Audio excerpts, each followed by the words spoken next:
Hello, and welcome to the PCFX Fan Club podcast. I am your host, Matt. I am also known as Playongo and or Filler, depending on if we're talking about my video gaming content or my fan translation work.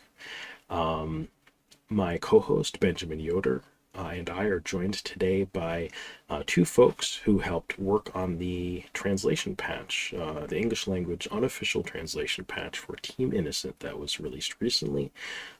Derek Pascarella and Josh, also known as Has No Pants, on our Discord and other social media. We're going to discuss the game in general.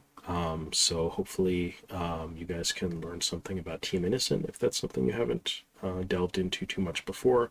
But specifically, we talk also about the process of creating the translation patch and how that's been received by the community.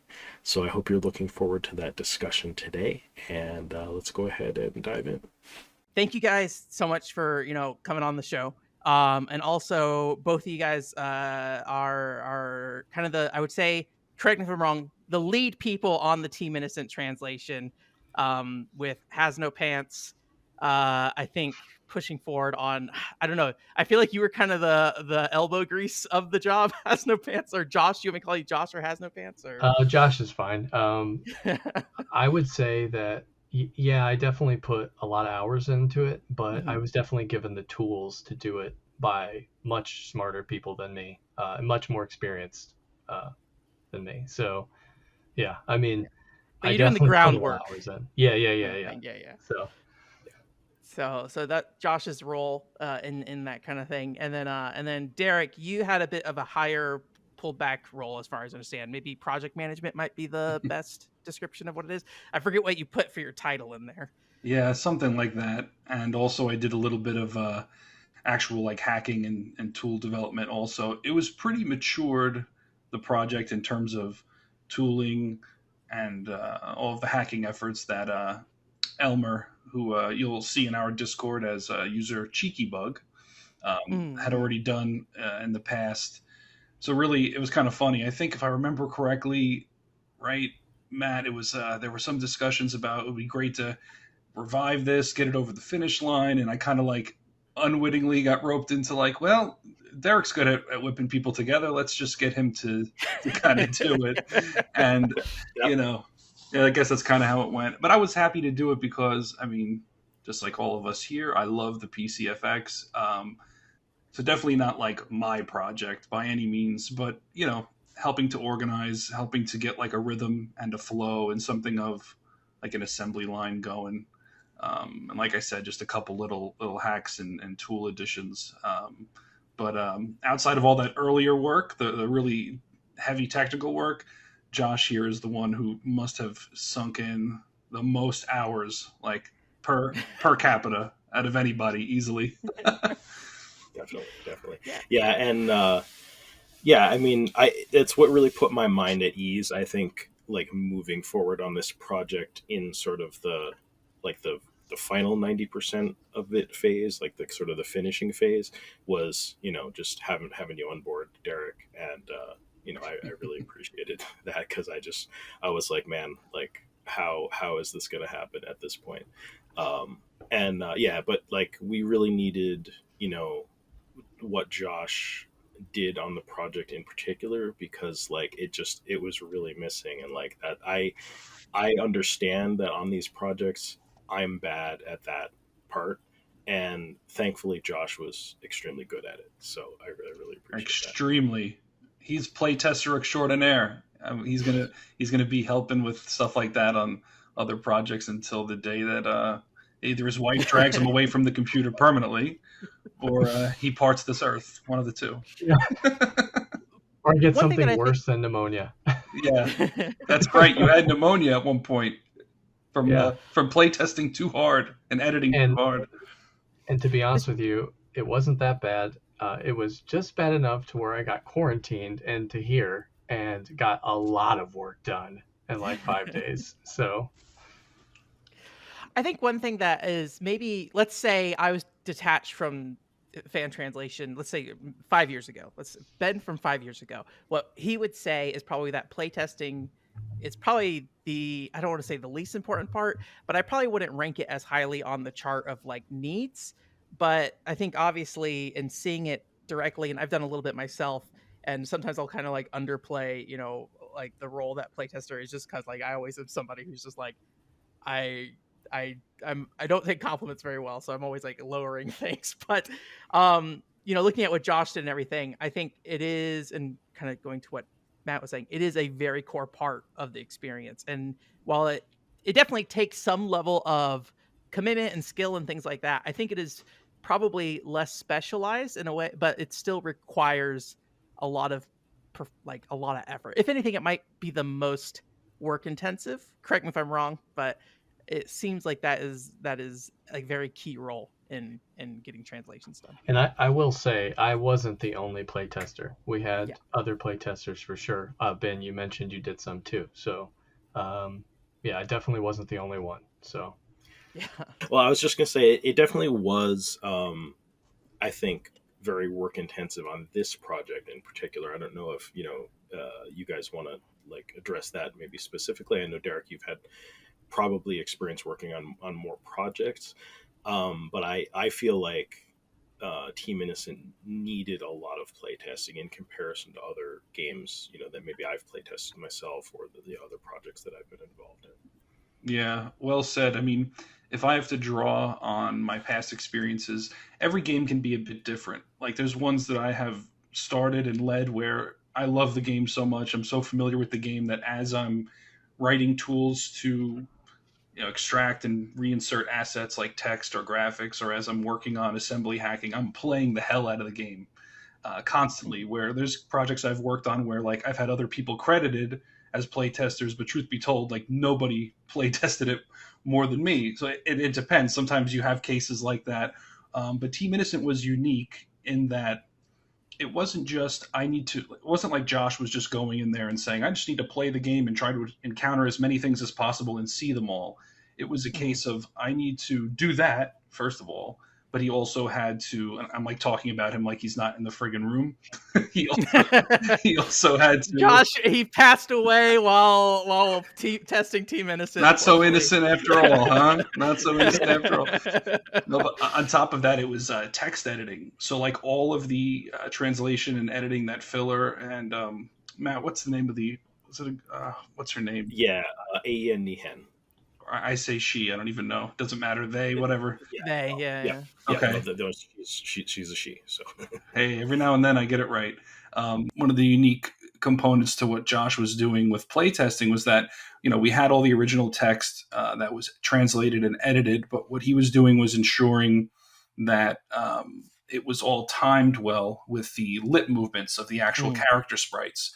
So you'll see this in a lot of games where dialogue text, as each font glyph is like rendered on the screen, and as words are rendered, like the original Japanese will be timed in such a way that it goes with the motion of the character's lips, if the game did that, as well as the voice acting, right? So obviously there's no 100% perfect way to one-to-one align English text with Japanese voice acting. It's just oil and water, but he did a very, very good job of like getting it to be as polished as possible. So like, right, Josh, so much of what you did was just like timing.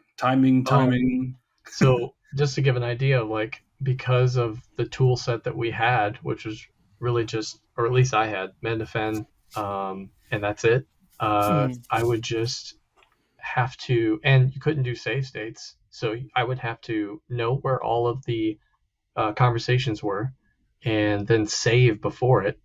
And then I started like save stating at the beginning of the conversation. I would just listen to the lines over and over and over and have the script next to me with all the control codes up. And I would try to kind of guess. And once I thought it was good, I would reload the whole game and go back to that and adjust as necessary. And I mean, I probably listened to some of the conversations 50 times. So there's some lines in that game, because I made a Team Innocent video a long time ago at this point, and when I watch my video, or when I edit my video, I'll watch it again, every time I hit like a major checkpoint spot. And so there are some lines in that game that, like, when I hear it, I can hear the whole line immediately, like the beginning of it. Like the thing where where you're changing like the little the like A2 and B2 energy blocks, Yeah, and yeah. Ariel English like one. starts yelling. Like in my Yeah, head, I can hear it immediately because I yeah, heard it so much when editing. So yeah. A lot. That's exactly what I mean. So I would be yeah. listening to these over and over again. I would just start mouthing the Japanese that I hear, even though I have no idea what there's like. I don't understand Japanese, but I would just learn it. Yeah, my friend was playing it and I was in the kitchen cooking and he got to that part and I yelled out what she says and he was just like, "Is everything okay in there?" And I'm like, "Yep." So, Yeah. So, and I so yeah, guess I mean, thank you for saying, I mean, Derek, I appreciate I mean, I tried to put a ton of effort into it just because I really love the game and I wanted it to be perfect. I mean, as close as I could get it. So like I said, I would just listen to these over and over again. I think I timed them as good as I could really do. I'm sure there's tweaks here and there that people will find. No But more. No more. no more. But I'm really proud of the mannerisms. So like Derek said, like you can't line up Japanese VO with English printing, and the sentence structure isn't the same. yeah. Um, but whenever they would do what I just did, or stuff like that, I would really try to pause the printing and Mhm. then continue it and try to go at the speed that the actor or actress was talking. Um, it was particularly bad with Cronus. So Cronus's actor, he really enjoyed his role, I must say, because he really got into it. So just whenever I got to a Cronus part, especially mission 3, I was like, oh no, I'm gonna have to listen to this 100 times. Didn't you also contemplate sending hate mail to the voice actor? You found him on LinkedIn, and you were going no. I did I have must be misremembering. That was Those somebody else. flavors.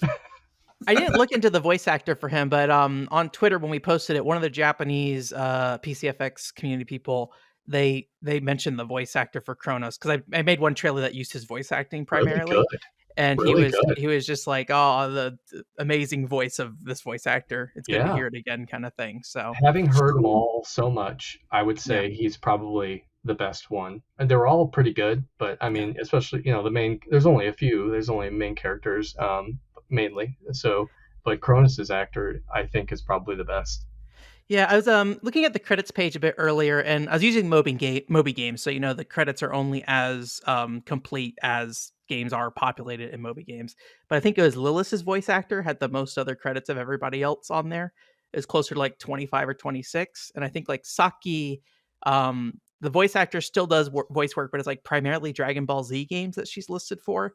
Like she plays some of the like kind of unique characters to the Dragon Ball Z games. I don't like the Xenoverse games and things like that have a very weird cast versus regular Dragon Ball Z. So it's interesting to see those two semi-active still. Or I guess in the case of Lilith, I don't know if it was anything new, but she had a lot of credits on Moby Games at least. Um, so yeah, but I guess one thing as well, and I will say with the timing, I played it after you did the timing stuff in the point nine. Is that 0.91? Is that what it is, or Mm-hmm. version? And it adds a very like it's a very slight change from a user perspective, right? But it adds a level of like professionalism to the point where it's Yes. like this feels like somebody translated like localized this game Mhm. and it's full, right? I think that's like what I was impressed by playing through it this last time was that other than like the two small issue or the one small issue I could find with like there's like this one small dialogue issue that you guys went ahead and already fixed, it sounds like, but it's not in the Yes, build yet. we must take a moment to acknowledge that Ben decided to do a playtest and found an error after the 0.9.1 Yeah, release. sorry. um I but told you like I was going to do it. Promises made, promises kept, Ben. but like it really elevates the presentation of that game a lot, right? It's interesting how much the way text moves on screen impacts how a game feels to watch. It's just one of those attention to details that nobody would really think about. And honestly, before Matt mentioned to me about this being a problem in Team Innocent, I had no idea this was even something you had to do in a video game, but it makes sense. So it's one of those jobs you just don't think about. and it sounds like they are very labor intensive as Yes. well. Well, but it's all worth it. I'm very happy to hear what you just said. So Yeah. that makes it worth it. It was tedious, but it's amazing what it adds, I think. So Yeah. Hell yeah. I gotta say, in all the projects I've ever worked on, I mean, at this point, across Dreamcast, Saturn, and FM Towns, I think I've done like 15 projects that like I've personally like born out of my idea and like led it. I don't actually think I ever dealt with a voice acted game that had timed dialogue where we even Mm. had an option to do it. You know what? That's not true. Sakura Wars Columns 2 had it, and I had to make a major concession, and all the text just shows up at once. There's no. It's Mm. possible, but it was not possible. I'm not even. I told you I would derail as a joke, so I'm not going to derail. But I'll just say Sakura Wars Columns 2, the control code system they used for timing dialogue to go with the lip movements, just like insane, like absolute madness. Sounds like a good compromise because, when you watch subtitles in an anime, the subtitles all on screen at once, right? So I think in some ways it being one way or the other, I think is a good choice. So I'm going to repeat that back to myself next time I have to make that compromise so I feel just a little better. yeah, we found. I mean, we were all in Discord together, basically figuring out in real time these control codes, and unfortunately, I think it happened a little late in the project. So, we were able to get the mission 1 out timed, but that's why the other 2 missions were just kind of like what you said, Derek. I made a concession where I just said I'm removing all the codes and I'm going to make it an average speed so we can get this thing done. So because how much work it would be to put the codes in. So yeah. And if I may, just for the viewers at home, since we're speaking about a lot of these things with the benefit of knowing the terminology, control code sounds like a fancy term, but it kind of isn't, and it's kind of self-explanatory. But imagine like you have a video game, a compiled game, right? People wrote a bunch of source code. There's graphics in there, text data. It's all wrapped up. Imagine that when the game goes to interpret text so that it can display it on screen, like in a dialog box or something. Imagine that there's little control codes or little special groupings of like bytes together that would tell the interpreter, like, oh, hey, put this font in color green or bold it or even like italicize it or make it come in one character at a time very slowly or one character at a time very quickly. Right? So control codes, when you're working on translation patch projects, typically the hackers and programmers will undergo a period where they say like reverse engineer or identify many, in some cases, all of the control codes. That way, as the patch authors, you can really have ultimate creative control over how it actually plays, how it actually feels, and also so you can understand what the heck the data is that you're looking at, right? Like, why is this here? Why is that there? Because when you go to extract all the text and then re-inject it, you have to preserve a lot of that stuff many times. So there's my little bit on control codes. I appreciate that. Yeah, I was like, I've never heard the term before, but I think generally I was like, I kind of understood what was happening. But I think just having the deeper knowledge of that is a big help with that. I do a thing I want to do as well, because I think in talking about this, one thing I'm realizing in my head is that like Matt, obviously co-host of the show, but he also played a role in this translation. If anything, maybe one of the longest involved in this translation. I don't know when you picked it up, Matt, but I guess maybe what are your feelings on the project as a whole for you? It sounds like, how much work did you do more recently, and how much of that is just stuff you did in the past that just kind of got worked on by Derek and Josh at this point? Sure. Yeah, I can speak to that. So yeah, and you had mentioned Elmer before, Derek.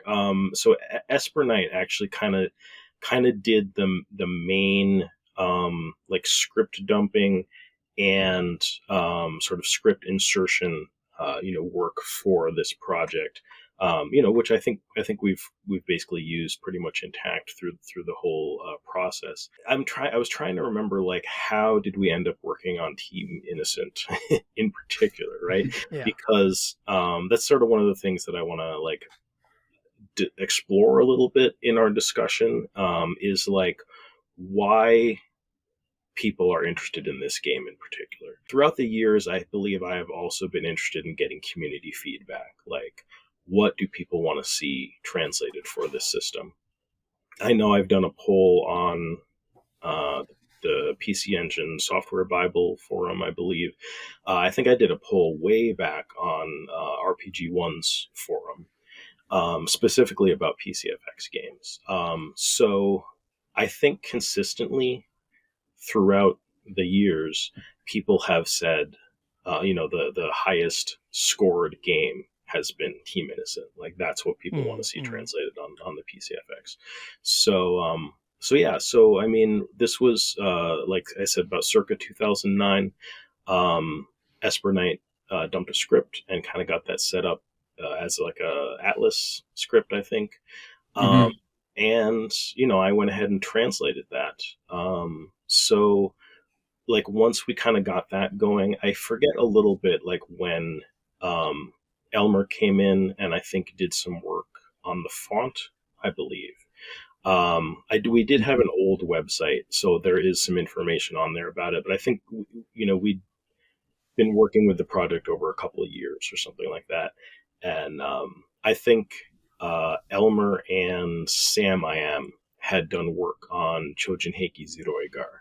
So I think that's probably how like we kind of got in touch, and he ended up doing some work on the project as well. And it laid dormant too for a while, because like I said, I wasn't really in a position to do the playtesting work on that project, I think. And that's not to say that like I couldn't have done it, but my trouble is that when a project gets to that point, I feel like I just want to translate another script, right? And I don't want to like sit down and put in that work that Josh put in on this project, because it's a lot of work, especially for this particular project. Did you want to say something, Derek? Oh no, it was just me pretending to scold you for wanting to move on. Yes. Yeah, no. And so, yeah, I definitely take some responsibility for the project languishing a little bit. But that's kind of the period of time when like A.E.N. Nihan did do some of that playtesting work, and she was able to go through and do like a big editing pass on it, which was really cool. But yeah, I think if I can remember the original question here now, um, mostly I'm just so thankful that we've been able to get to a point of being able to finish this translation patch, really, and get that out to the public, especially for the 30th anniversary of the PCFX, which was really satisfying. Yeah, And Josh, and Derek as well. Like, I had no, I guess, expectation that would happen on the 30th anniversary. So when you were like, "We're doing it," I was like, "Oh man, okay." here we go. So good on you for making that happen. Like, believe in the Well, dream and getting there. Well, So, like I said, I mean, it would have, I think we would have had something on the 30th, but that pneumonia was clutch. So, because that got us over I think the point nine. So, Love it. A blessing That's in so disguise. funny. That's so funny. Yeah, and just before I guess we end up moving too far away from some of the history and some of the other people who really helped make this possible, because like the amount of technical work I did on this is pales in comparison to what Elmer and Esper did. Sounds like an old cartoon duo or something. It's the Elmer and Esper show. um, but like you had mentioned, you thought it was like font related. I just want to give a lot of credit first to Esper for his modified version of Atlas that did the dump and inject for text. But what Elmer did for the font hacking, the assembly hacking, there's like a handful of people on planet Earth or in the West who would actually be capable without tons and tons of prior research and actually carrying something like that out. So like PC, I believe Team Innocent, like a lot of games, uses the BIOS font and the BIOS font print routines or hooks into them in some way. And a lot of Team Innocent natively understood ASCII so 1 byte ASCII instead of 2 byte Shift JIS. But I think what Elmer had to do was modify a bunch of other parts of the game so that they would understand ASCII, like menus, things like that, or different scenes that weren't just regular dialogue boxes. But I looked at his code when I ended up getting the game executable extracted from the disk image and loading it into Ghidra, which is a disassembler where I did like a couple of minor assembly hacks, but I looked at everything he wrote. Do you know how long it would have taken me to do that? Like, I mean, forget it. So massive amounts of credit goes to him. It's yeah, like I just, it can't be understated. Like all of the great stuff Josh did, or all the stuff I helped get it to the finish line, all the translation, editing stuff you guys did, filler. Like none of it would even matter if he didn't lay that groundwork. So it's like I just want to give him so much credit because it's yeah, I really look up to Sure. him in this. Wasn't in there this a scene. text spacing thing that he did as well, Elmer? Like it was Oh yeah, he did a like a Like by width font. Yeah, Oh yeah, because it's not actually variable width, but yeah, you're right. It's like a by it's width. by width. It's basically So there's half. like two.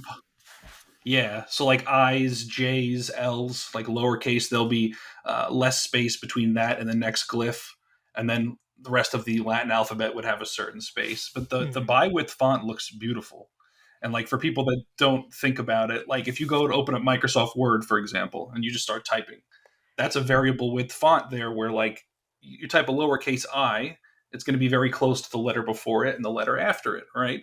Yeah. And when you go to modify a Japanese game and you want to do assembly hacking to do that kind of thing to make it look really, really polished, it's a lot of work. So this Oh, is what yes. happened, Ben, when you invited me here. These things. I'm sorry, man. I'm Maybe gonna take the big a step takeaway back. though, right, is that like it is an incredibly complicated thing to do. I think the thing I always say is that like fan translation work might as well be game development on its own. And when you're an outside user, things that seem minor are massive projects, right? To get things like just displaying text in a way that looks fine, right? That's like, okay, we got it. So it looks like something a user would expect when they see an English word. And, it's just one of those things that again adds to like the presentation of it all at the end of the day, right? Because you can have like I've played translations where like the text spacing is like, standard across the board. So all the words look really weird because the text stretches out really far, right? Um, but so I think that work is definitely really important, even if it seems minor in a lot of ways. So, and I think also, you can correct me if I'm wrong, but I do feel like there is a bigger push these days in fan translation to create a translation that feels more professional rather than just kind of getting the minimum out there, right? Would you guys say that's true? What do you think, Matt? Because you've been around this scene since the Dead Sea was still sick. Right. No, I agree with that. I think and even back in the day too. But I think we were limited more by knowledge and tools and emulators and all of those things. But definitely now, in particular, I think professional commercial projects are under different constraints than a fan unofficial project is.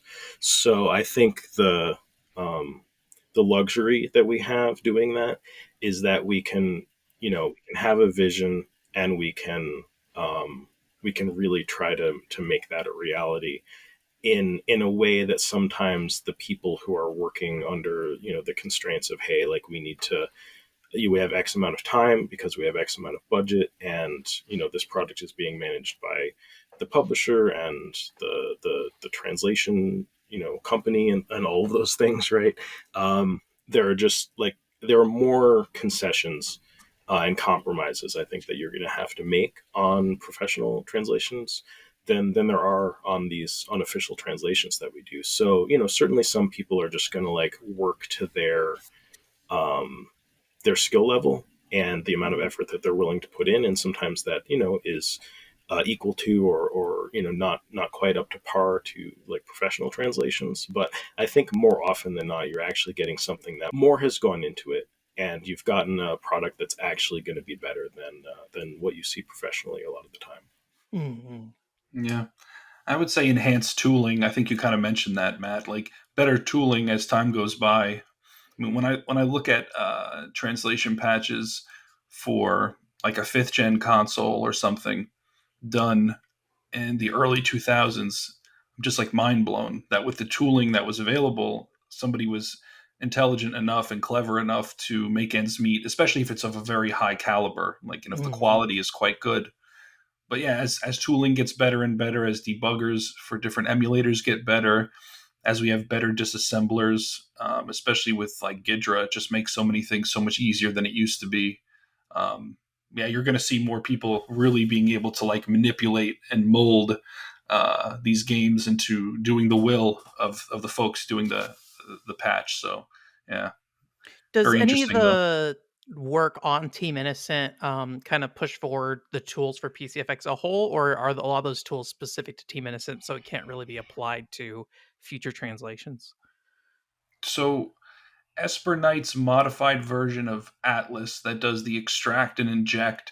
It's a really general purpose tool, Atlas.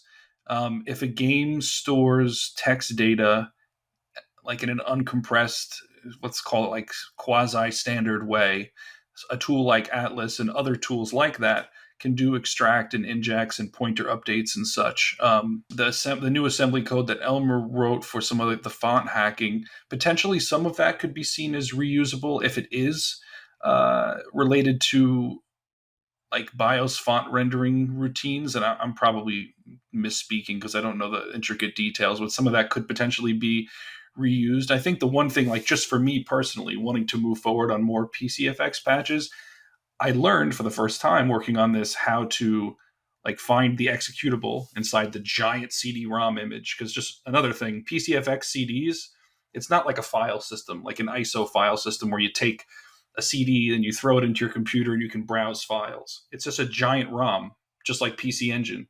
It's a giant ROM with tons of video, audio, text, game executable.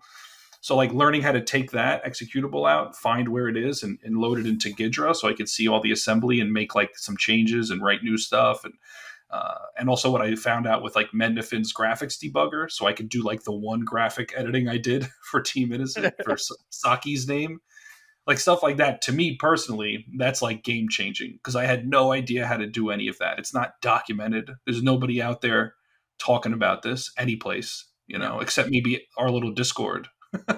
So I think personally it did something, to answer your question, Ben, to like push this forward. Awesome. The tribal knowledge, let's say, has expanded to other members of the tribe. I think we'll probably revisit at the end of the episode, like what you guys think in the future you might do. But to keep it on Team Innocent for now, one thing that Matt had mentioned was wanting to kind of better explore, why are people so interested? Because I think me and Matt have like, in some ways, I think the reason I got interested in Team Innocent is probably very similar to other people, but it's also been so long that my brain has maybe forgotten why I was interested in Team Innocent.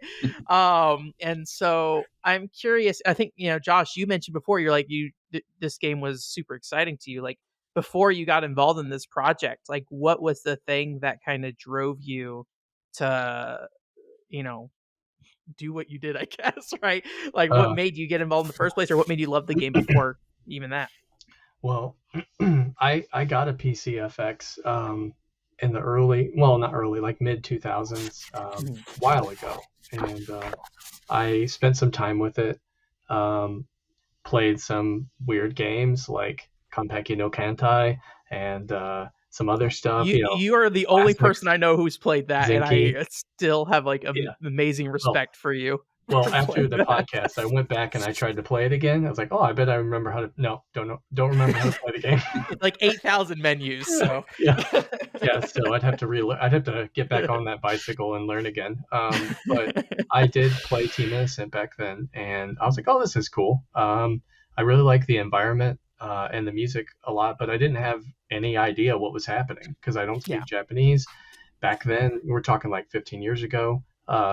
There wasn't really there was no Google Lens or anything like that. It was just like, I don't know what's happening. So, and I didn't take the time to go look up the Japanese and try to figure it out myself. I just sort of played and got stuck and moved on. But it always stuck with me. I was like, this game is really cool. I think there's something here. And then fast forward like maybe 2 or 3 years ago, I had a friend of mine over, and just by chance he pointed at my PCFX. He was like, "Hey, we should play that." Okay. So we played some games. We played Zinky, of course. We played Zoragar, and then I popped in Team Innocent, and we played through the game. because I went onto Game FAQs. Since I had played it, someone had made like, I'm glad they did, but it's kind of hard to follow walkthrough. But it's like, go to green door and go down blue hall, and they don't know the name of anything or anything like that, just colors and what stuff sort of looks like. I found out later that the item that they called whatever is totally different than what it really is. So yeah, we went through the game, and by the end of it, it took like 6 hours, 5-6 hours. We did it over like 2 days. I was like, oh, there's something here. I like this. And then fast forward a little bit longer, and I got on the Discord with, thank you for making the fan club. I mean, like I said previously, I think that's what enabled this to finish. So we, like was mentioned earlier, we all were just talking. I don't even know why, and somehow Team Innocent came up, and it stuck in my head like, oh, that was fun. I want to play that in English. And it's one of those things like, if you want something to happen and no one else is doing it, do it yourself, or, help do it. So, I popped my hand up, and I'll do whatever I can do. And I don't think it's been mentioned before, but this is literally my first one of these ever. So, so I had no idea what I was getting into. And something you mentioned earlier, I know I'm droning on, but I do want to mention this. I think it's a funny metaphor, but you mentioned earlier, Ben, that you think about playtesting and you think, oh, it's just playtesting. You're just playing a video game. You're having fun, but a lot of work goes into that, way more than you would think. And it reminds me of when I was a teenager, my first job. I got a job, as you do, at fast food, and they put me on dishes, and I was like, oh, it's a fast food place. Everything's paper. There won't be any dishes. There were a million dishes. So that's kind of like playtesting. I think it's a good metaphor. It's like, oh, it's just playtesting. And then, oh, it's a million hours of playtesting. So not really, it's exaggeration, but it's a lot more work than you would think. And, towards the end, I sort of, thankfully, I had I just asked like, hey, can you guys give me the ability to just kind of edit this and rebuild this as I playtest? And so I think that allowed us to rapidly get to the finish line, because I was able to go Mednafen, test, then go rebuild the ISO, and basically just kind of back and forth. So yeah, I don't even remember the original question, but anyways, TI has been in my mind. It's been in my life for a while. I've known about it for a long time, but just the last year or so, it's really gotten to the point where it's like, I think it's my favorite game on PCFX, for sure. So I just love the game. I love the music. I love the environment. I just get this vibe when I play it, and it's like everything's empty, but that's almost like a good thing. I don't know. I feel like this is a really cool vibe of the game. So anyways, long-winded answer. Well, before the podcast, we did put out like a fan survey, a fan club survey, where people like give their reason for liking these games. And I'd say number one, that was probably the one that was mentioned, was the atmosphere and then the kind of unique look of the game, right? I think, there are a lot of games, if you look hard enough, there are a lot of games out there that have like pre-rendered backgrounds with like 2D sprites, but I think they're typically not super high profile games. So when you do see a Team Innocent, it's very it stands out a lot, right? And it also just, I think, kind of mixes with that, like you mentioned about the environments being really open and stuff. I don't know how to describe Team Innocent's environments, because they're kind of that like weird 90s generic sci-fi look, and I don't know what that look is called. My assumption has always been it looks like that because that's what CG was best at doing at the time. But I don't know if it's like inspired by any particular aesthetic or something like that, right? I don't know if you guys know anything about like where that look comes from. I feel like some of the like space stations and stuff look like a mall in the 90s. Yeah.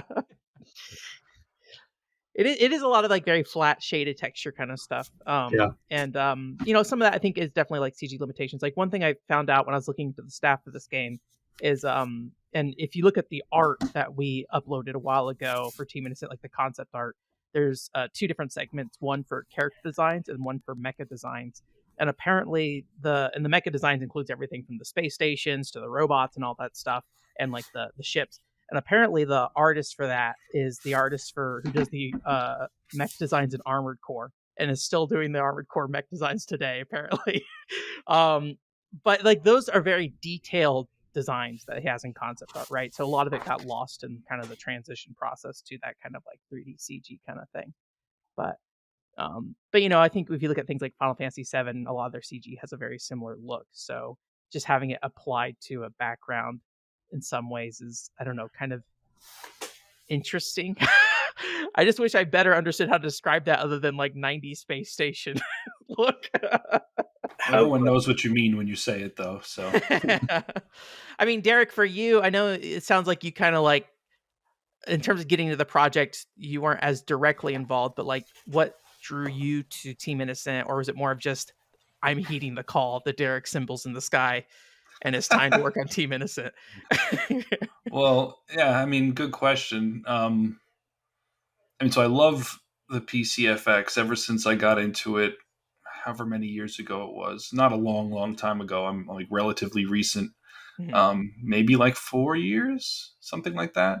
So Team Innocent immediately stands out in the library for me, and I think to many. I mean, because if you look at the vast majority of games, well, forget vast majority. Let's just look at the types of games available on the machine, right? You have a lot of, let's call them like adventure ADV style, right? Almost visual novel esque. You have a few action games, a lot of like RPG, SSRPG, or SRPG. Where am I getting SS from? Yeah, SRPG. Sega Saturn RPG. Yeah, there you go. It's like an SRPG, but it's better. No, but SRPGs, right? And then a game like Team Innocent, where it's an action game where you actually explore from like a third person perspective, like different environments and such. PCFX wasn't really suited for any type of polygonal graphics at all. So something like Team Innocent, where you're attempting that like pseudo 3-dimensional look with the pre-rendered backgrounds and the scaled sprites moving around on screen, like that's very unique. I don't think there's any other games. Are there even any other third-person perspective games on the PCFX? Like in a 3D space kind of thing? Because like there's definitely games where like you're like very traditional 2D top-down RPG look kind of thing, right? There's plenty of that. Yeah, I guess me saying third-person perspective is probably, that was a horrible description, Ben. Never mind. I guess I'm Well, thinking. no, I think you're thinking of 3D space though, right? Is that accurate? Like a Yeah, I person guess running so. around with Yeah. dynamic camera angles and things like that, right? Right. Yeah, I mean, Boundary Gate has that kind of like you're interacting in a 3D space, but that's definitely first person. Oh, Boundary Gate. That's right. Yeah. Okay, but even that's an example of something that you see it and you immediately say this is unique on the platform. You don't see much of it. So like that was one of the things that drew me to Team Innocent in general. Like I had played or tried to play the Japanese version. By the way, I have like way less patience for fumbling through games in Japanese and using guides and Google Lens than like probably the three of you do. Well, Matt doesn't really need it, but you know what I mean. But yeah, and it's just the aesthetic, the music, the full motion videos, the art style, like everything about Team Innocent, besides some of the clunky controls and gameplay mechanics, everything about it is just like incredibly awesome to me. It's just it's like an embodiment of the era and one of the reasons I love the machine. Like it really is. Yeah. One of the fears I had, and this may have come up in previous shows when me and Matt talked about it, and I think I would often try to downplay Team Innocent in some ways, is I think in my head, a lot of people who came to the PCFX came from like PC Engine, which is very gameplay focused system. When I think about the American fan base from maybe the 2000s, I think that's maybe where I'm pulling that from specifically. And so I think when I look at Team Innocent, like the combat is might as well be non-existent, right? Like I don't think I ever died in that game without trying to die, other than maybe like a weird fumbly control thing, right? Like there's just not a lot there. It's a definitely exploration game, and I know for me, I'm willing to accept that, right? But I think I've always kind of felt like I'm worried that a PC Engine fan will play this expecting like something to play at least on the level of like Resident Evil, and it doesn't get there. I'm curious if you guys feel like that kind of view of the game isn't for the type of people in our community and maybe people who might be interested in PCFX, if that isn't really a concern, you think, Because I think that's always been a fear I had in putting Team Innocent out there, is like, this is a premier PCFX game. It's just like, if somebody plays it, they're really going to have some trouble with the controls. I would say that, I mean, you hit the nail on the head with the action part of the game. It leaves much to be desired. There's not really any impact with the combat. There's no animation when you shoot a gun. I mean, it's you get a sound. Yeah. It's really kind of obtuse how many bullets you have or ammo or whatever, or how you're even supposed to use a weapon, to be honest with you, because you have to pick. If you have a melee weapon, you have to pick punch. If you don't pick punch and you pick kick, it's not using that melee weapon, and vice versa with a gun. You have to pick Yeah. shoot. So yeah, I would say that whenever I show somebody, like my friend that I mentioned, I basically just explained, like, this isn't Resident Evil. It's going to look like it, but it's more like an adventure game. Like, Yeah. think of it like that. Like, think of it like third dimension Mist, or just like a an adventure game. Seventh Guest. I'm thinking like old retro Western PC games, but like that's the vibe I try to explain. Like, we're just like puzzle solving. It's kind of like that. So, and I downplayed the action, and because it's really not there, like you said. Yeah, that's an interesting thought, because I think when I think about Team Innocent, like, visually, it's a very distinct thing on the platform, as like Derek said. But when I think about the values of what that game has, it very much is aligned with the PCFX, right? With its focus on voice acting, focus on animation, pushing sprite work to the limit. I don't know how hard PCF or Team Innocent pushes PCFX, but it definitely is. It feels like they're doing more with the sprite work overall, even though there's probably more limited amount of sprites on screen because of the pre-rendered backgrounds. But it does feel like a game that really looked at what the PCFX was doing and says, what can we do with this system Yeah. to make this experience right?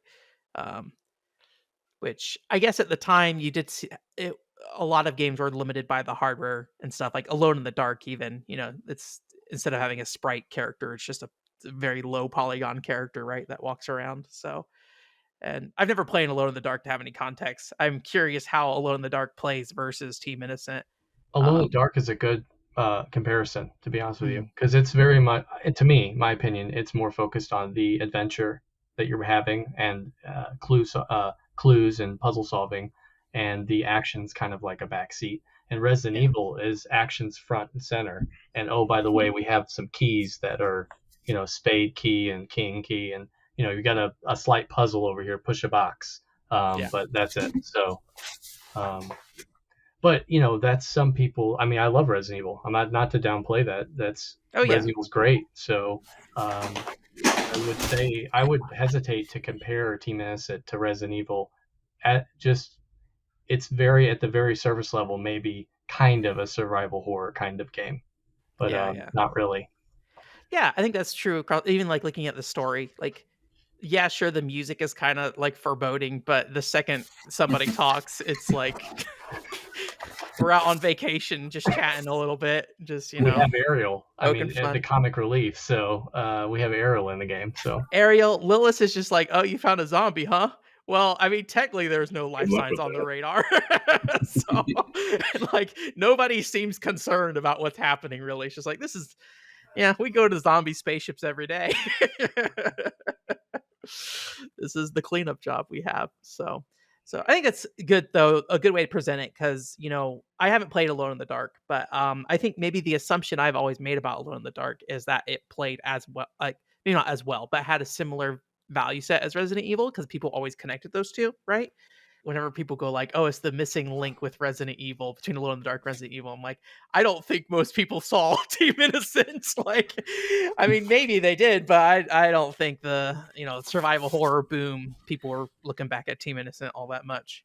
It's just kind of like how games develop over time with the technology that was going on and things like that. So I think one of the interesting things about Team Innocent is that, like, when you take it in the context of the time that it was released, it was pretty forward thinking and like innovative in some ways.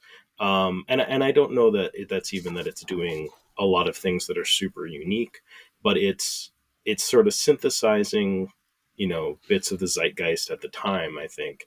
And it's funny because, when you look at it, it's there were other games, obviously, like Alone in the Dark and such, that were doing similar things, but it was released over a year before Resident Evil. So, it wasn't taking any cues from that. Personally, I feel like it has a lot of really interesting elements that kind of coincide with Neon Genesis Evangelion, where you have these, kind of attractive young characters in these like science fiction bodysuits, right? There are no giant mechs, but they're like the whole story is daddy issues, right? And when I started looking at it like that, I'm like, oh wow, and it's just that kind of 90s like science fiction thing. Like you could almost say, hey, did Hideaki Anno like get some inspiration from Team Innocent? Which again, I don't think is the case, right? But there was definitely something happening at that time where, I think that these themes and this aesthetics and the gameplay and stuff all sort of like, were resonating at the very least with the developers developing the game. But that all is a very historical perspective. And so what perplexes me is that I think we're seeing people playing this game in 2025 that are interacting with it and responding really positively to it. I think, just irrespective of that historical context, I don't think people are looking at this and going, oh, this is a historical curiosity. And I really appreciate it for what it would have been doing at the time. I feel like people are like, yeah, this game really met my expectations. And I'm like, you're playing this. Generations and generations of games have come out since then. So Yeah. I find that really surprising. I don't know. Do you guys have any like thoughts on that? This is why I come to this show. That was such a great, that was some awesome insight. I love that. I really do. It's funny. So there's always, well, let's say PCFX specifically, like when we talk about people responding positively to it or being afraid to, let's say, put it out front and center as like, oh, you're going to try PCFX? Well, you got to try Team Innocent. Like any trepidation we might have there, like, let's remember this too. And I'll comment on what you were talking about, Matt, in a second. But like, we must remember, if you look at the library, to English speakers, there is such a small fraction of it that's truly accessible. Mm-hmm.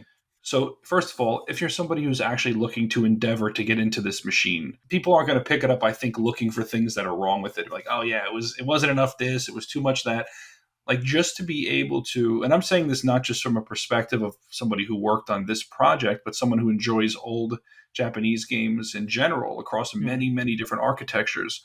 Like, it's such a huge blessing and a privilege and like so special to be able to experience and enjoy something like a Team Innocent in English on a PCFX. So like if it's a serviceable game to any degree, I think it's well received by people who are actually looking to explore PCFX.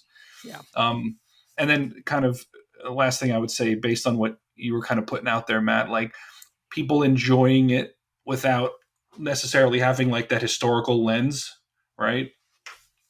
It's interesting because as you're saying this, I'm asking myself, are there any old games that I truly enjoy just for what they are and not through a conscious or subconscious historical lens?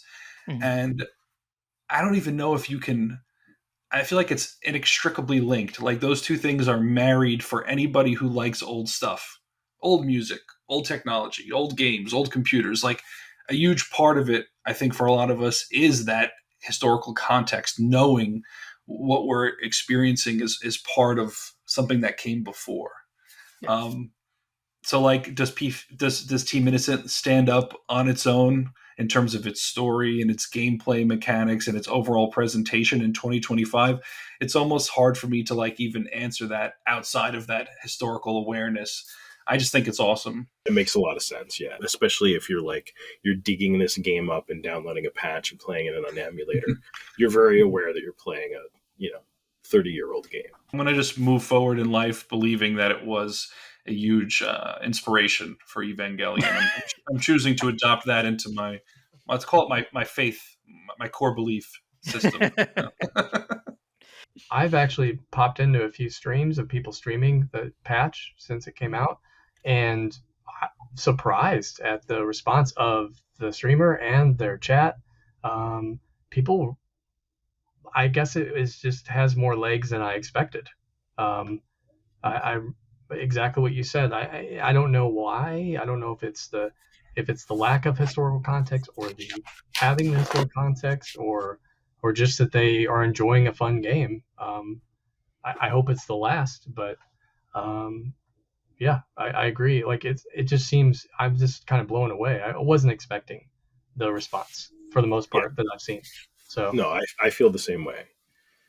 One thing I do want to kind of highlight, and this is something I probably talk about more on like my other personal podcast more than here, is that I think the way we look at games has changed a lot the last decade. And I think when we talk about like, the console power race and stuff like that, that is at a point where I think we're more or less at the end of that road.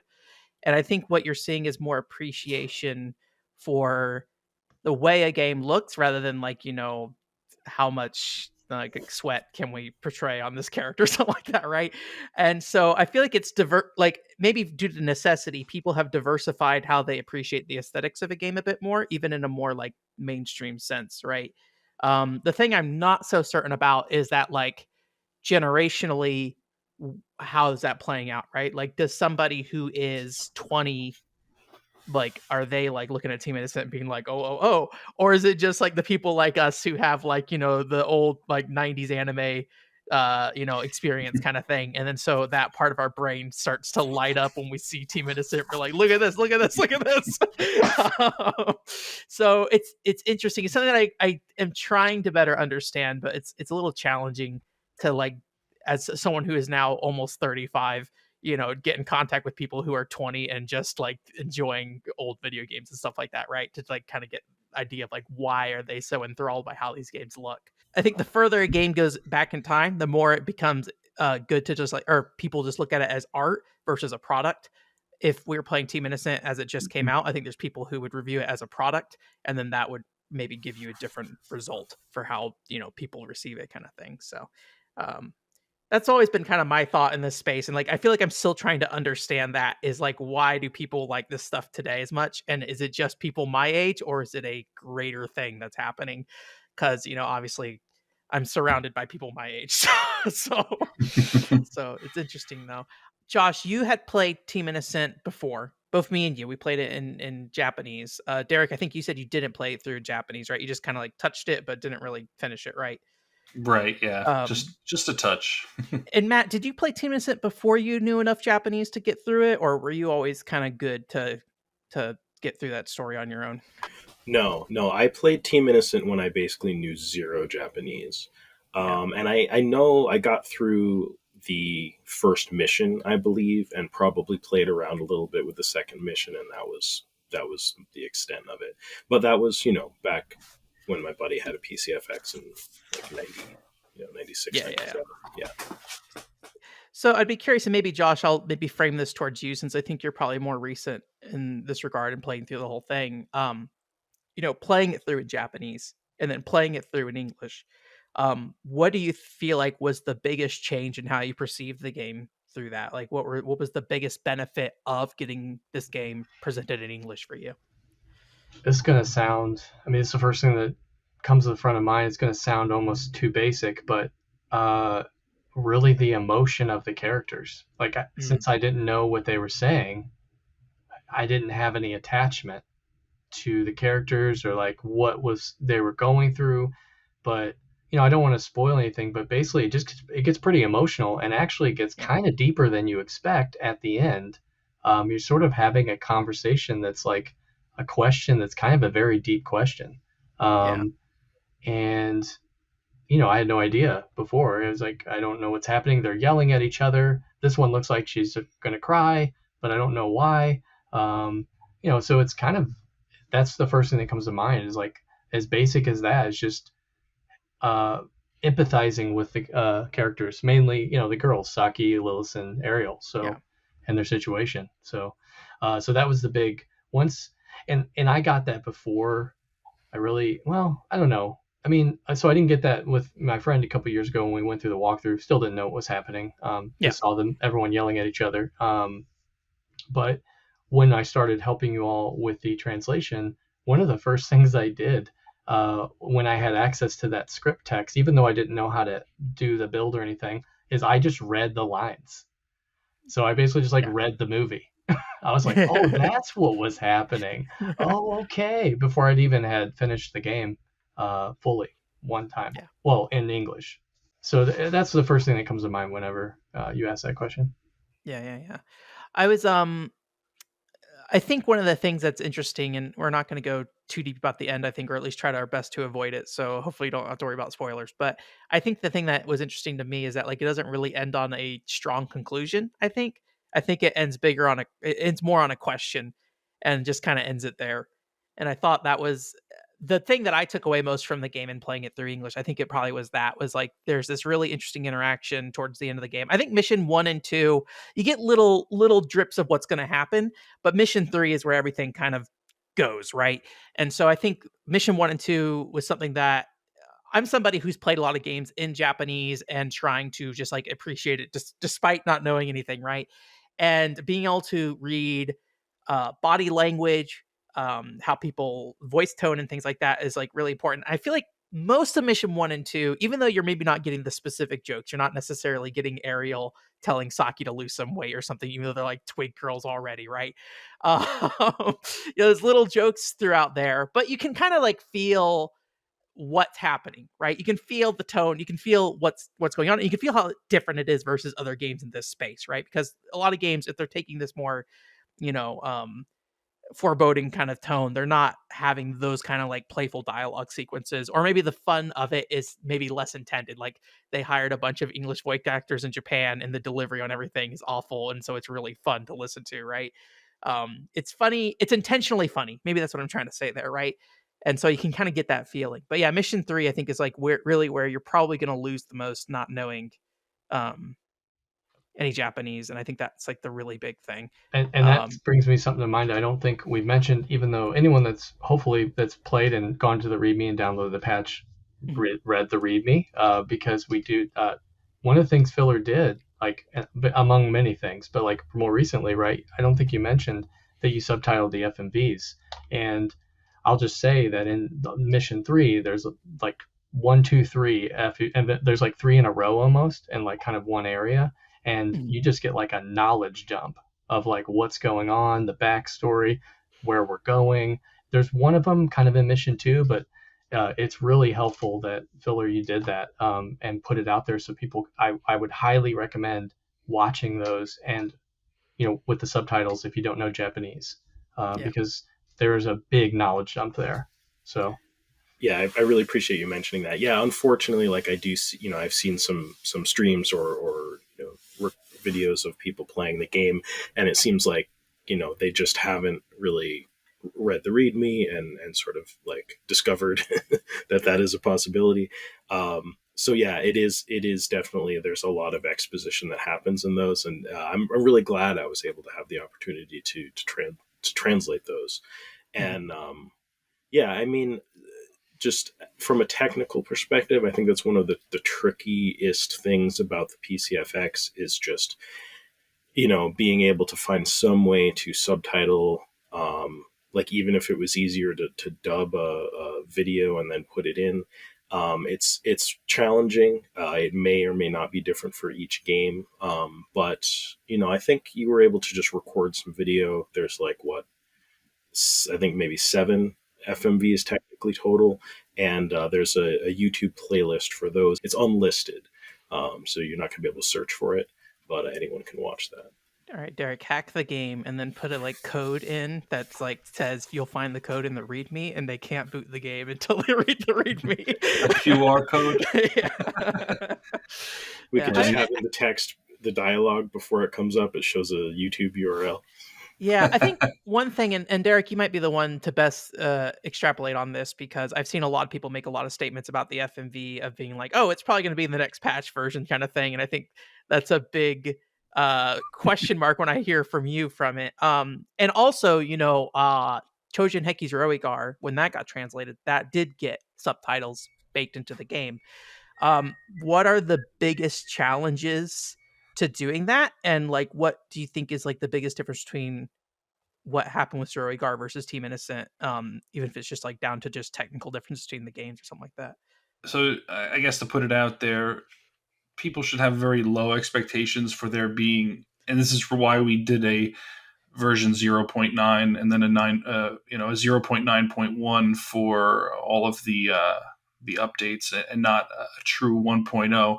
People should have low expectations for one day seeing a true 1.0 that integrates the subtitled video.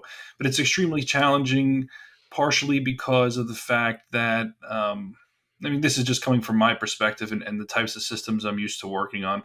Part of it is because all of the game data is just strewn together in that giant data track on the disk, like the giant ROM, just like PC Engine CD and PC Engine and other ROM based consoles. But also the fact that is not really much in the way of documentation for decoding video or audio frame data and re-encoding it. I know there's some amount of documentation out there vis-a-vis, I think, what is it? Is it called GMaker? The Yeah, PC. it's like for the PC card, for the PCFX. Yeah.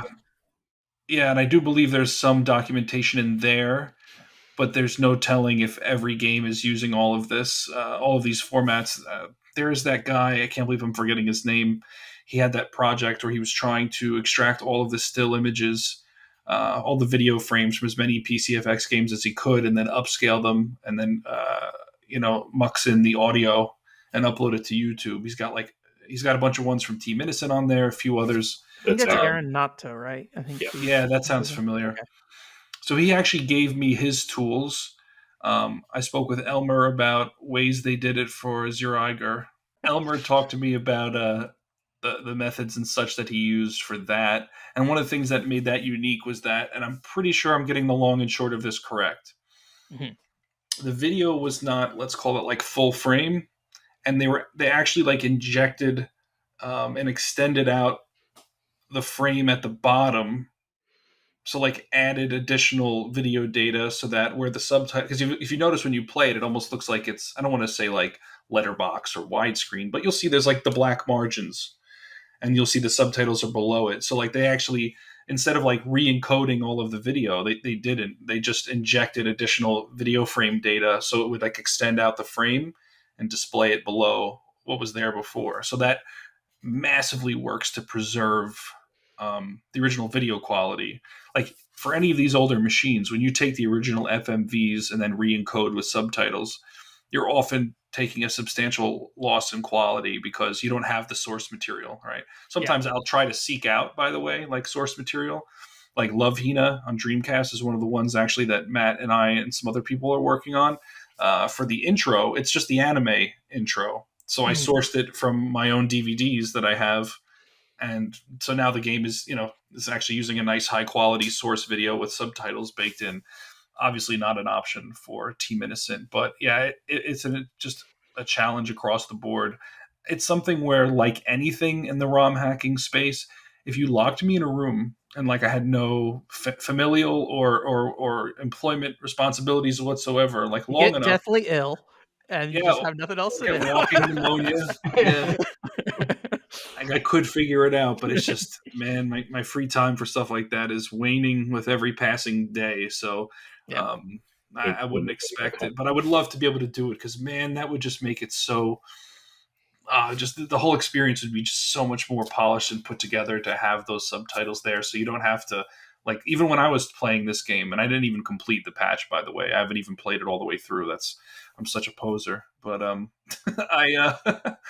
sitting there on the couch with my phone, like, oh wait, let me pull that one up and like mute the TV. You know what I mean? But hey, it's better than nothing. So yeah. I just basically I have a weird setup. I have a desk set up, so I got my CRT here and everything, and so I would just technically my audio goes to my PC, so I would mute the PC audio and then just listen to it from the CRT over here. So. But yeah, so I guess maybe one of the questions I might ask then, I think I asked David a similar question, is that if somebody wanted to get involved in a way that would help you, since you don't have time for that, what kind of skill set would you need for something like that? And maybe the person listening would already know what skill set they would need if they need help with that. But is there a particular type of like background that would help in Yeah, I figuring that mean, stuff if out? somebody was listening to this and thought they might be able to help, like you said, chances are they would already know why they think that. And Yeah. but in general, skill sets are, yeah, being able to manipulate binary data and extract data from like a giant binary file and be able to identify things like video frames, have familiarity with the way video and audio data would be encoded, and have the Mhm. ability to write custom decoders, re-encoders. Some of the stuff from GMaker might be reusable. Some of Elmer's old tooling from Zero Agar might be reusable. And I'm only saying that as a joke because I'm not even going to try to say the way Matt said it. The Yeah, those types of skills. Like, so sometimes I wonder, like, I mean, and yeah, obviously a programmer, like someone has to know how to code. Yeah. Sometimes I wonder, would this undergoing require somebody who knows more about like audio, video decoding and encoding, Mhm. or would it require them to know more about other traditional, let's call them like ROM hacking uh, kind of skill set things? I tend to think it would be more somebody who knows a lot on a low level, you Mm. know, audio and video decoding. I don't mean like, oh yeah, I know how to use, tools. I mean like you could actually write tools to like encode an MPEG-1 video from like a raw AVI. Like if you can do that, Yeah. then yeah, that's the type of skill. Okay.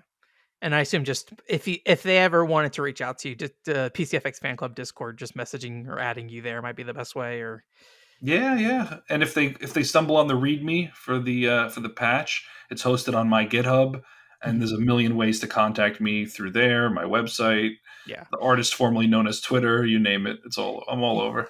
you seem very like public facing, and I think that's the thing that I have realized. And you kind of joining this project is like once I kind of like started talking to people about you, people are just like, oh yeah, Derek, I worked with them kind of thing, and the translation scene. Also, like a very much a feeling that you have a very organized workflow with the stuff you do. It seems like there's a very high regard for how your workflow works with all this stuff. So Well, it seems like that's you're the that's right person for nice. this kind of stuff.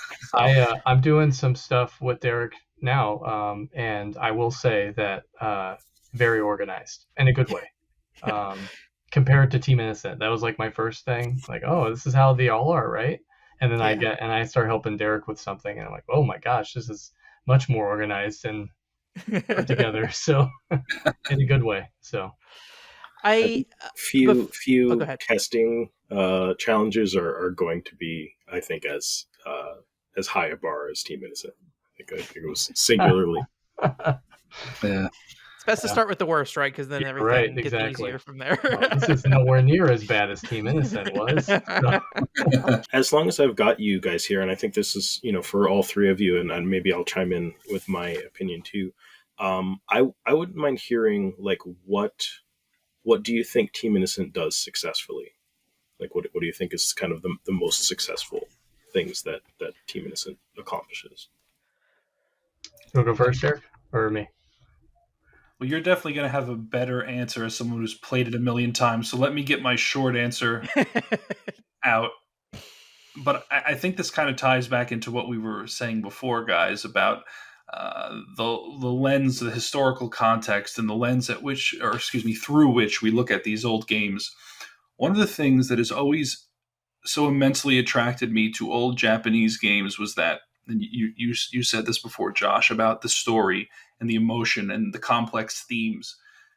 Now, it's not like Western games don't do this, but Japanese games did it way before Western games did. Those types of stories and dealing with big questions, and themes that are maybe almost uncomfortable to some. And I don't mean uncomfortable because it's adult rated games. I mean uncomfortable because they're hard questions to ask Yeah. yourself. Um, and I think with Team Innocent, one of the things that, yeah, it just that I think that might right. The original question was like, what stood out? I'm sorry. I ended Yeah. up What do you think it did successfully? Like, what did it do successfully? Yes, that's right. It's like earlier when Josh had that long answer and he says, I forget what the original question was. I was going to chime in and say, Ben actually asked you how you were doing today, Josh. But Sometimes I start asking questions, and then by the time I hit the end of the question, I don't remember what the point of the question was because I've it rambled just on so happened to long. me. It just happened to me. And that was like a minor ramble. If you look at the grand scheme of Derek rambles, that's like nothing. But no, I'll wrap it up real quick. What did it do successfully? So I think, Matt, it did this great thing successfully that so many Japanese games of the era did. Present itself beautifully, great art, great music, and great ambiance. Presented itself with cute, likable, that doesn't always have to be cute, but likable, relatable characters that are fun to watch, fun to listen to, fun to read, but also left you with something that was a little more than just cutesy anime BS. Mm-hmm. And the package that it wraps all of that up in is so uniquely Japanese and so unique of the era.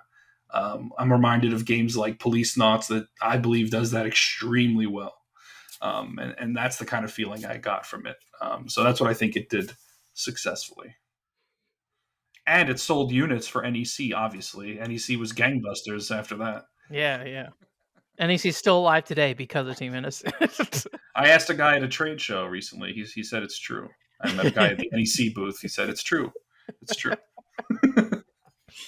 it does seem fairly well regarded, in Japan amongst PCFX owners at the time too. I mean, even the Chip Chan Kick developer, they're talking about how impressive the FMV and everything was for them in Battle Heat and Team Innocent. Like, it seems like those two games in particular really conveyed to people what the system was capable of. So, well, let's hear the real answer from Josh. Honestly, Derek, I don't know that I could add too much to that. That's kind of what I was going to say. But I will say, I had a thought, because I don't know who it was that mentioned, maybe it was Matt, maybe it was you, Derek, that like Japanese games were doing this kind of like more heavy storytelling before Western games were. I mean, at least popular, right? And I'm brought back to the first time I played through Metal Gear Solid, because I grew up in the United States, and I didn't have a Sega CD, so I didn't get to play Snatcher. So I didn't even really know it existed. But Metal Gear Solid, I came away from that going, this is what video games can be? Like, this is like making me question all kinds of things. Like, it's like reading a book or watching a really great movie. Not just, Mario. Not that Mario's not great, but like, there's no deep questions in Mario. So, and Team Innocent was years before Metal Gear Solid. And it was not, I wouldn't say its story beats weren't really, at least from my understanding, and I'm not someone that grew up in Japan, but I have played my fair share of Japanese games now.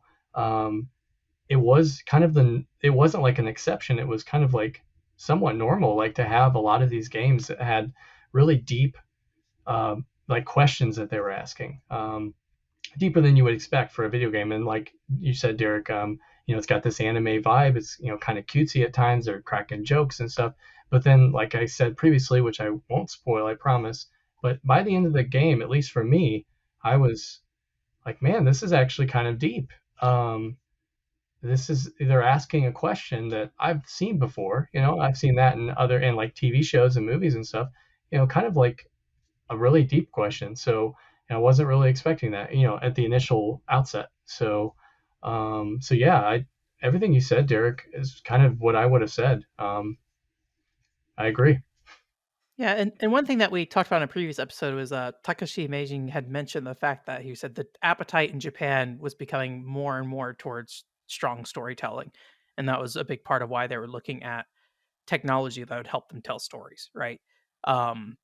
And so I think that probably lines up. I don't know enough about like Western game, like where Western game narrative was at the time. Like PC is a very big blank spot for me. So Josh, it sounds like you might have more experience with that. I guess in comparison to like the PC space on PC or Western PC space, what do you think? So about like that? PC, there was kind of some deep story elements in like Myst I mentioned previously, and that came out in 92 or 93.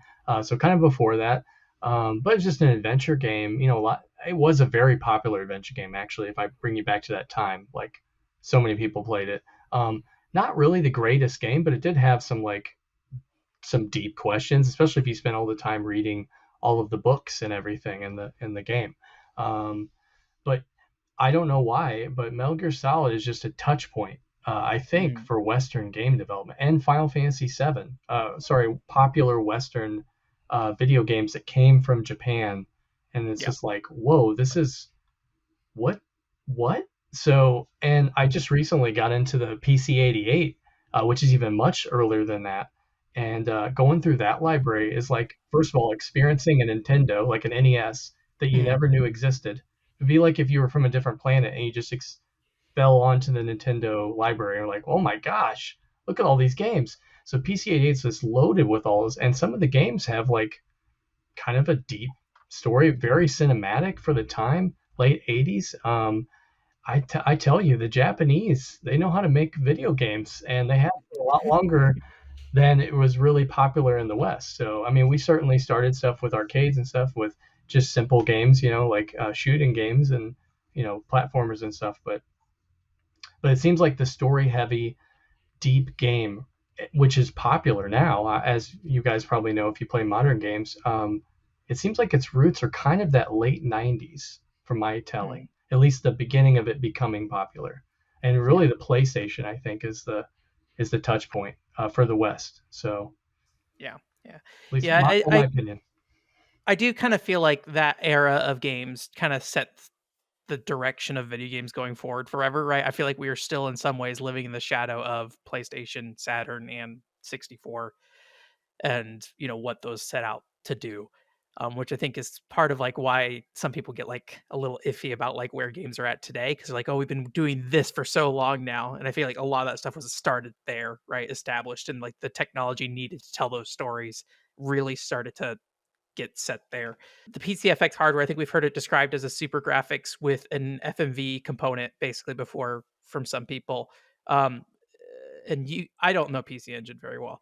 Is this a game that probably could have been accomplished on the PC Engine, or does this feel like a game that had to be done on the PCFX? I don't think it could have been done on the PC Engine. So definitely not the FMVs, right? Well, definitely not the FMVs, right? I mean, so PCFX can do twice as many on-screen sprites as the PC Engine, I'm pretty sure, and I think it has four times the amount of graphics memory with the VDC chips, and I think there's even like an extra graphics chip that affords even more memory, and it can do more colors. It has like all that Mode 7 like rotation stuff. And just like trying to reflect back on what you see in that game. I mean, one thing's for sure, the depth and like resolution for those static CG like backgrounds that you saw in Team Innocent. Yeah, like PC Engine or Super Graphics couldn't render those. So it would be like a demake if you saw like a port. It would definitely have that demake feel. Putting that challenge out there, somebody. I mean, PC Engine. I don't by any means. I don't know like what like Elmer or David would know, or many other people that just don't me neither. In and out. But I would say just from outside looking in, it seems like maybe it could be accomplished with like an arcade card game, but you would strip all the FMVs and probably down res all the CG backgrounds. Like, maybe you could make it work then as a demake. Like do more of that like sprite work kind of cutscene stuff that some games did on the PC Engine kind of thing. Yeah, right. Yeah, I feel like narratively, I mean, I'm sure that you could have done something like that. If it were on the kind of like 8 and 16-bit generations of hardware, it probably would have been like one of those sort of Portopia style Japanese adventure games, where it was menu based and you picked from the menu. PC-88. I feel like it could almost have been that. But once you get to the PC Engine CD, I think you could have done something, but I wouldn't have had any of the visual wow factor of the PCFX. So I think that is kind of interesting. Like, I've always wondered a little bit, like, is Team Innocent really showing off like the strengths of the PCFX as a launch title? But in this context, that makes a little more sense, I think, because it is there's something really nice visually about it, and yeah, you definitely couldn't have had that on previous systems. You guys, thank you again for all your work on Team Innocent. The community wants to know what is your future? Who are you getting married to in the future right now? I'm already married. Not that you guys need to work on translations in the future, but I think that is the question people have been kind of. I've seen people say like, "Oh, I don't know where they got this from." I've seen some people say, "Oh, they're working on more translations." I don't know if that came from somebody, but I thought I would give you the floor to figure out, like, say what you're thinking. Obviously, none of this is a commitment. We're not going to hold you to, you know, whatever, but I'd just be curious where your brains are in that regard. And yeah. You mean specifically PCFX, Ben? I would say our community is probably most interested in PCFX, but I'm happy to accommodate Love Hina talk or whatever. But PCFX, I think, is probably the intention. Yeah. No, I figured. I mean, so speaking for me personally, outside of the ongoing Dreamcast projects, the ongoing FM Towns projects, I have no immediate PCFX plans, but like I can tell you that I surely want to work on another. I love the machine so much, and like it's very technically challenging to work on. But that's usually half the fun. It's just a matter of like knowing that I have the proper time to dedicate to it. Because one thing if I pride myself in few things in this life, one of them is that I don't start something if I can't finish it. And like I'm not going to get a bunch of people volunteering to do this and then just peace out on them. Like I'm gonna finish it. But I'd love to do something else, like the Tenchi Muyo game. It's probably not even all that great. I don't know. Actually, I watched one of your old review videos on it, Matt. I think you did an old one on it, and like having grown up with that anime, I was like, man, that would be a lot of fun to do. Like it's just there's so much to appreciate about that universe. But yeah, nothing for me in the immediate. But I could say as long as what do they say? Lord willing and the creek don't rise. I'll definitely be doing another PCFX game. So same. I mean, this was my first thing. I don't have any like the technical skills I do have. They're not really super suited for this. In my line of work, it's just not. I don't translate games. Like I do something else, but it is technical, and I do know my way around computers and doing stuff like that. But so I'm not one to start something. Since I wouldn't have I would have to learn everything. Yeah. So, and I'm not saying that that's not possible. I have fumbled is the right word, actually. It was a mistake, but that's the right word. I have fumbled around with a few things in the meantime, just trying to kind of see what I can do. And, done some things here and there like, oh, cool, I can do this. I mean, it's not good, but it's, hey, I know I understand some of this now. Yeah. So I don't have anything immediate either. Like I mentioned earlier, I am helping with some other stuff, but nothing PCFX related yet. Aspirationally, I don't know if you didn't ask that, but I would just like to put it out there that I would personally love to see another ADV or visual novel translated. We got Pia Carrot, which is amazing, but let's do First Kiss Story, or let's do something else. Some really cool fan favorite, ADV, but that'd be a lot of work, and maybe someday, but that's kind of aspirationally what I would like to see, because we've already had Zeroigar, and we've Zinky doesn't need a translation, and that's it. And the ones that are obvious, like Chip Chain Cake doesn't need, it doesn't really need anything, so you're kind of left with a few choices really left for the system, I think. But like I keep seeing Derlangerser mentioned by the community.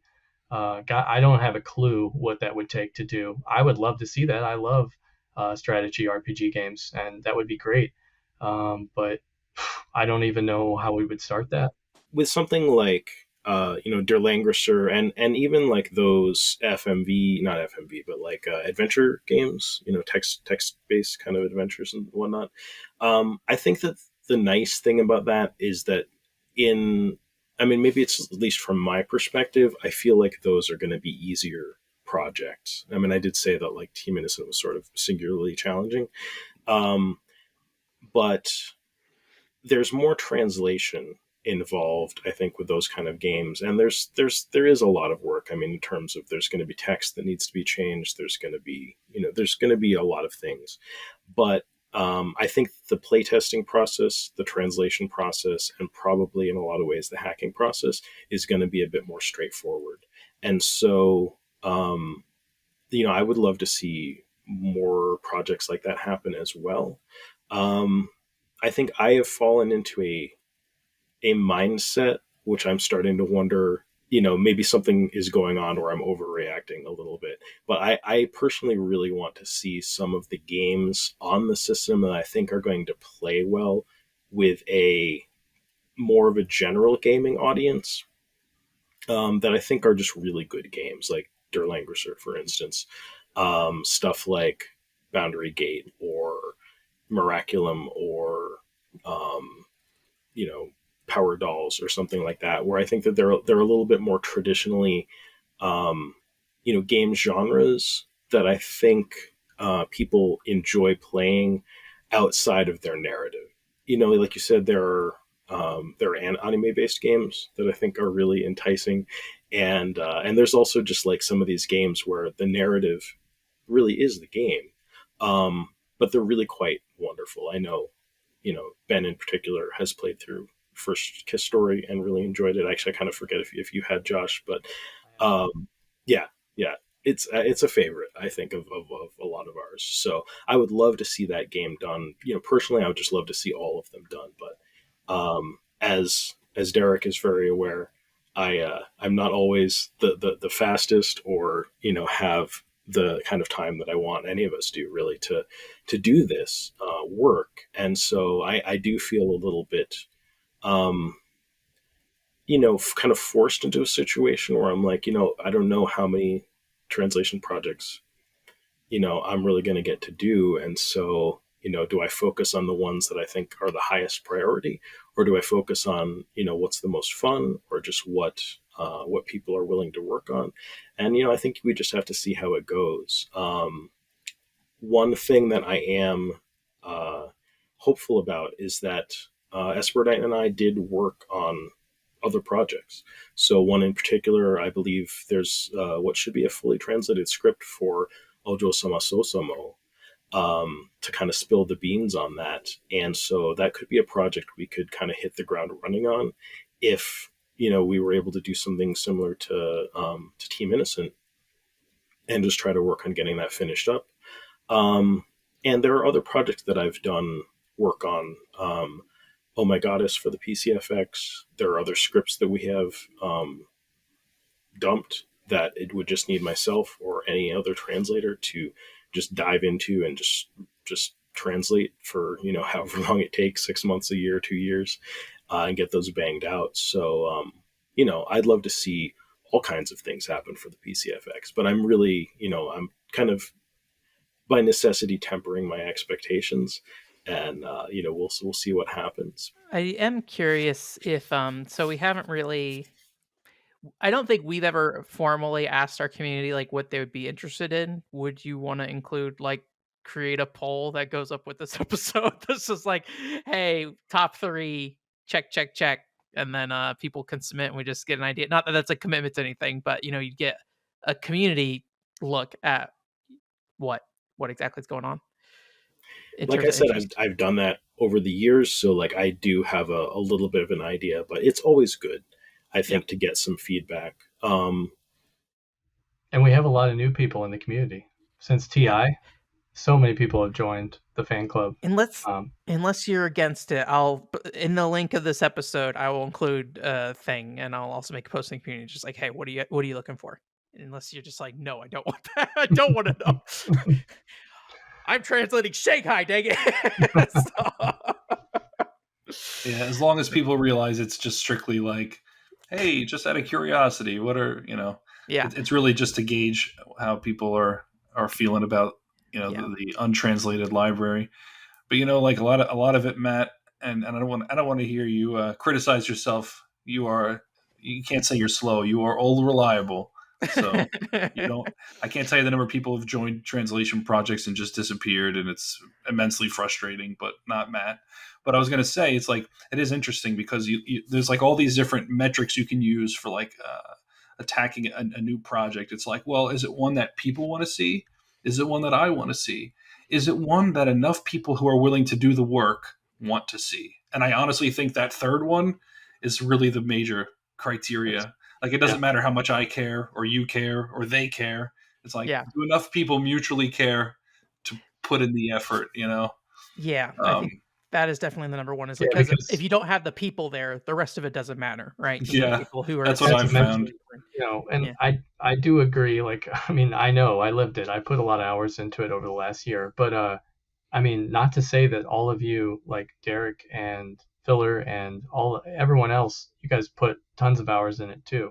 I mean, I don't even know, Filler, how many hours do you think you put into translating the script for TI? Yeah, that's a great question. I mean, the work was done so long ago that it's very hard to say. But I mean, in terms of a script, it's definitely smaller than like other projects that I mean, Welcome to Pia Carrot. It's smaller than that, but Okay. it is a narrative-based game, right? So, games that focus on their narrative have long scripts, and they just take time. I mean, sometimes like I've just sort of done the math, like, man, what should I have been paid for the amount of time that I put into, such and such script? And it's, you know, there's a lot of thousands of dollars of man hours in a lot of those. So, Yeah, and the reason I bring that up is kind of jump off of what Derek said. Like, you have to find this many people, whatever this many is, 4, 10, 3, that are willing to put hundreds of hours into something that's unpaid. Yeah. The only payment at the end is potentially some other people caring about it and enjoying it, and you get to enjoy seeing them enjoy it, which that's immensely payment enough for me. But some people, they don't want to do that. So, and sometimes it's too much. So and that's a question that I have too, is like, how do you guys feel about how the English patch was received? better than I I expected. mean, yeah, there was actually a lot of very positive reception, and like it got picked up all over the internet. I mean, usually I do this after a release. I'll stalk YouTube and Google and Twitter, just searching for the name of the game, like ordered by most recent, and just to see how many people are talking about it. And yeah, I was like pretty surprised to see that, all over the world, really, and tons of different languages too, especially even though the Japanese posts are always so entertaining, like a bunch of gaijin decided to translate this game. How funny, stuff like that. I'm always so amused by those. We got a lot of Japanese feedback when we had the booth at PRGE of just like, what are these guys doing over there? It's like a bunch of Americans set up a We're PCFX fetishizing your failed consoles. Deal with it.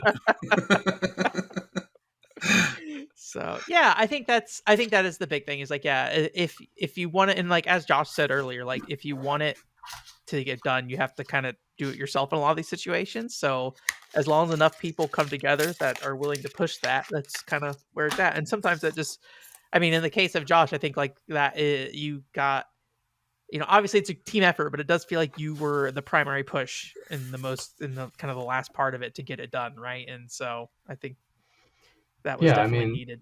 So you guys keep blowing my ego up. Like, stop. But I really just, all that I did, I mean, really, is just put time in. I mean, the technical expertise, the wizardry came from Elmer, Cheekybug, and Esper, and Derek, and the translation came from Filler and Ein. And like, it was just, I was like, what can I do? Well, I really want this to happen. What can I do? Oh, I can just put a bunch of time in? Okay, I can do that. I mean, my wife didn't like it sometimes, and I got pneumonia, but it happened. So, and we released it. And I got pneumonia. Well, I'm not saying it for any reason, but Megame Paradise 2 is on my list of games to beat this year, so chop chop. Get some done. So if somebody came to me and was like, "Hey, I'm ready to to do all of the work on Megami Tengoku 2, if you can translate it," I would be there. Yeah. I don't know if the first game got translated. Apparently, there's an anime like an OVA thing. I did not know that until somebody told me recently, like, "Oh, you're talking about that thing?" I watched that. I was like, "Oh, I had no idea this thing." So I should better understand what that thing is before I even get into it. Honestly, just be like, "What is this franchise, and what is the point of this franchise?" Because like one looks like a fantasy RPG, and the second one's like, "Welcome to Tokyo. You're in Akihabara half the time." So I don't think it's basically, especially deep. yeah, yeah. But I think it's more of just a goofy, fun parody game in a lot of ways. So I guess in kind of wrapping up, I think typically we'd be like, where do we want to find you? But I guess that may not necessarily be as a translator. I don't know if you're like specifically interested in like what my social medias are, kind of thing. Like, what would you like to say, kind of, and wrap up, whether it be about Team Innocent translation or just your own personal plugs or something like that. Josh, you want to start? Oh yeah, because I just would say with the translation, if you're interested in adventure games, like at all, really, and retro games, check it out. I mean, you can play it on Mednafen. You don't need a PCFX. You can Mhm. play it on Mednafen and definitely get the latest translation and definitely so 0.91 or point 0.9 was it 0.9.1 and get the subtitle FMVs pulled up. I know it's a little clumsy, but that would be the most ideal scenario, and enjoy it and just enjoy it for what it is. Don't go into it thinking it's Resident Evil, like you're going to be shooting zombies left and right and it's going to feel awesome. Go into it like expecting to have a good time, like with the story. And at the end, I think you'll be pleasantly surprised. It's too bad that there wasn't more with this IP. It seems like they kind of wanted to do something with the IP, but as we know with the PCFX, I think it just monetarily didn't go the place that they needed it to go to continue. So I really wish that they would have done more. I think there's more maybe that you found, Filler and Ben. Like, was there ever like manga or OVAs or anything? I don't think there were, right? I found a dojin about it, so Oh, not official. okay, Kind okay. of thing. So Somebody just enjoying Team Innocent well after the fact. So, yeah. And then, but I'm just on the PCFX fan club Discord. My screen name is Has No Pants, so you can call me Josh. The screen name is silly at this point. I'm a 40-year-old man, but I thought it was funny 20 years ago, so I just kept it. And then I'm on the artist formerly known as Twitter. I'm on there as Has No Pants as well. If you want to shoot me a message or anything, send me your Team Innocent thoughts. I would love to hear them. So. send him your Team Innocent fan art dojin content. There you go. He's the new Within he's the new reason. owner. Officially adopted the IP rights to Team Innocent. So Yeah.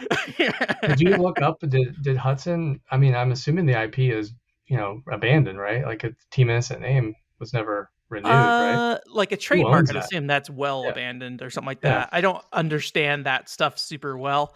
I'd imagine if anybody owns it at this point, it's probably Konami. But I have no idea like what they own and whatever. So, as much as I used to joke about we'll get a Team Innocent patchy slot machine or something like that at some point, but at the same time, I am very sympathetic to Konami as a company.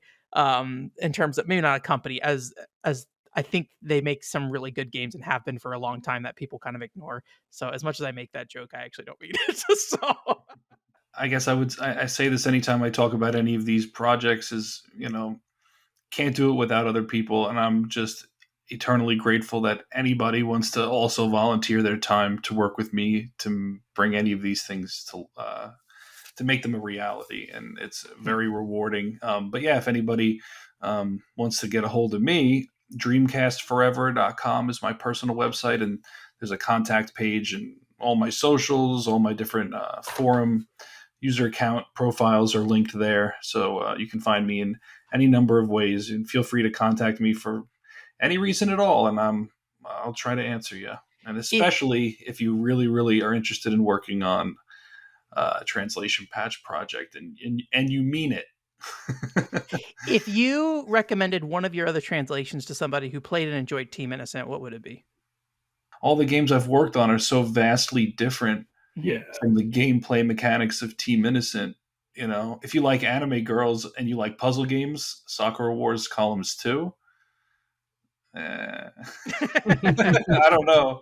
I don't will know. say Sakura Wars is probably the biggest overlap with the PCFX audience to some degree there, or at least maybe the intended audience. So Yeah, See, like Team Innocent, columns on the PCFX. there you Team go. Innocent I Tetris. would play the hell out of that game, Matt. I would be all over that like white on rice. I love that. Do like put in the voice clips for the when you clear puzzles and things like that? Have Ariel chime in and things like that? You'll give Josh's PTSD will kick in from having to hear it. Like, no. Turn it off. Turn it off. Matt, I think people know where to find you generally, but is there any, as somebody who worked on this project, any closing thoughts that you had? Yeah, I mean, I definitely, I want to thank everybody who worked on this, you guys, and everyone else who, put the effort into this project over the years. It was just, really made me feel good to see this project completed. It's something that I've wanted to see for a really long time, and I think like the reception of the patch and the game has been really good too.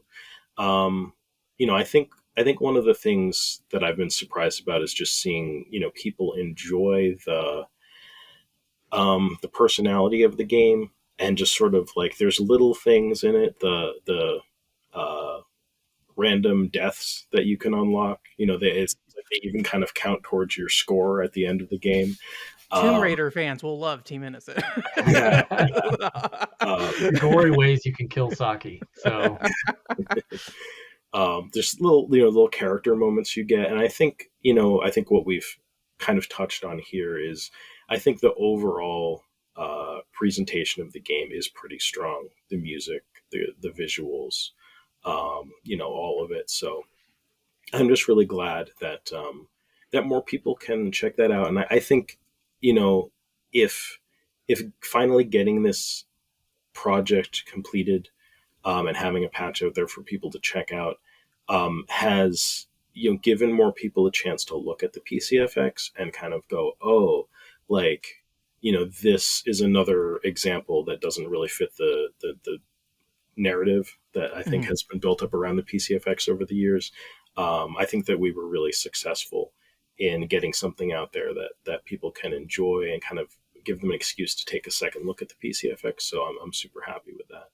And yeah, I'm available on the Discord, of course. I do have a web page. I think sort of my translation related stuff is on projects.mattsmessyroom.com, but mattsmessyroom.com is kind of my personal page. It's pretty dormant these days. But I do talk about translation projects on a Ko-fi page. I don't know the URL of that offhand, but and you can find me on, I guess these days, less on Twitter and more on, what is it called? Mastodon? Blue Sky. Oh, I do have a Play On Go fan translation, I think is my account on there. So you can check me out there. Yeah. I didn't do a ton of work on the Team Innocent translation, but I think one thing that has been interesting is that like when me and Matt started the PCFX fan club, I don't think at any point really I thought about the community all that much. I was just like, I want to talk about it on a podcast, and I know my other channel is a nightmare for other people, and I want to separate that to make sure that if people want PCFX stuff, they have a place to go get PCFX stuff. They don't have to worry about me talking about Barbie games every other week between there or something like that. So, but yeah, I think that's been really the interesting things about making the PCFX fan club is that we were able to like create a community. And I think one of the things that I have been incredibly pleased with, even though I don't know if I necessarily like how much I would say I played a role in it, but like the community kind of building up, and then also you guys kind of gathering together and be able to complete a project like this. I think probably, I think one of the most essential projects to getting people to understand the PCFX better, right? I think this is probably one of the games that is one of the best bridge points for people who are in a general audience to come to this system, right? I'm sure there's other ones as well, but I think this is probably one of the best ones, or at least maybe the one that people like the most at the very least. So I really appreciate you guys like within the community, going out of your way to get this project done and being able to, help kind of convey to the world like what the PCFX is capable of, right? And talk about it in a greater sense that isn't just about, the fighting game or the beat 'em ups and the shooting games, things like that. So I think that's like really important. So I appreciate you guys all doing that. Well, Derek, I need you. Show me your shirt. Oh, baby. I mean, listen, you're moving a little fast. Yeah, keep the I'm shirt not that on, kind please. of girl. I am dinner first. Wow, Derek, it was the 30th anniversary of the PCFX last year, and Matt put together like a merch store or whatever, merch store on was it Etsy? Is that where it is? It's on Etsy, yeah. There'll be a URL in the description of the show if you want to look as cool as Derek right now, get on it. Derek, and we know you do, so come on. Yeah. There's like a kind of a rhyming, Matt. It's like you can buy it at kind of like at cost, or you can do like a donation tier or something like that. And basically, It's kind of intended to help fund the purchasing of materials and things like that. It's kind of a service to our community too. Yeah. I've been doing some videos that I'm hoping to continue. That will be kind of highlighting little bits and pieces about the PCFX or adjacent things. So if you haven't been checking out the YouTube channel, go check that out. I have 2 videos up, and I think the next one I'm going to do is about the PCFX mouse. I think I've been wanting to look at that for a while and have like a larger discussion of like what that thing is and how the different games use them, and also what happens when you plug it into a game that doesn't support it, stuff like that. So I think there'll be a video about that here shortly. But I think my goal is to try to provide a diversity of things and also highlight kind of the stuff that we uploaded to the archive.org page and things like that as well. So I'm hoping to keep that going here. But otherwise, check out us on YouTube if you're not already listening there, or listen to the podcast on podcast platforms. But most importantly, getting back to the community being a big part of the PCFX fan club, join the PCFX fan club Discord. I can say words. And all 4 of us are there, so you can go look at our faces and many other PCFX fan faces there and say, I really want Shanghai Triple Threat in English, even though that's not the name. Get it together, start a riot in there, the Shanghai Club. So I think David is the one who brought that up initially, and it's been in my head ever since of like, yeah, Shanghai in English. So, but again, thank you guys all so much for coming on the show. Really appreciate it. So thanks again to our guests, Derek and Josh, for joining us on this episode. I hope that it was enjoyable. And I would encourage you guys to take a look at our PCFX, English language unofficial fan translation for Team Innocent, if you would like to check that out in English. Hopefully we'll be able to get to translating another PCFX game or 2 at some point, but no promises. We'll see how that goes. And yeah, please join us again. We do the podcast several times a year, and please follow our channel on YouTube if you would like to see other videos related to the PCFX. We've been trying to do that. We also have Ko-fi. We have social medias on Blue Sky and Twitter, and join us on our Discord if you want to keep up with the happenings. And anyway, hope to see you again soon. Thanks for watching.